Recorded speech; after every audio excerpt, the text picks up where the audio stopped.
There was a mirror no one could explain. It wasn't for sale. It sat in the back of a dusty antique shop in Brooklyn behind cracked lamps and typewriters that no longer typed. No price tag, no reflection, until someone cried. That's how 12-year-old Zoe found it. She had just moved across the country.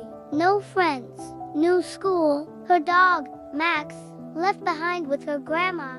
She wandered into the shop, wiping her face with her sleeve, trying not to let anyone see the tears. But the mirror saw, and for the first time, it glowed.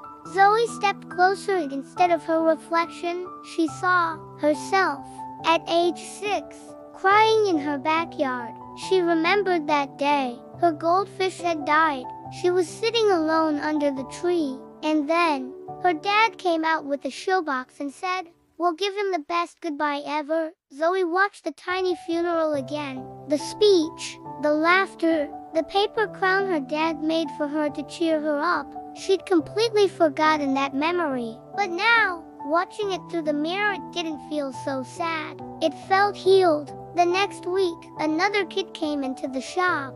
A boy who had just failed a math test and was hiding his tears behind a comic book. The mirror shimmered. He looked in and saw himself at 9, in a hospital bed. His brother beside him, making faces, trying to make him laugh.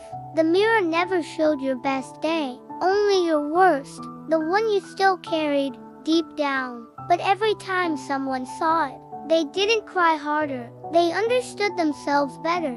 People started coming in quietly, not for antiques, not for books, for the mirror. One kid said, "It helps me remember how strong I was." Another whispered, "I thought I was alone that day, but now I see who stayed."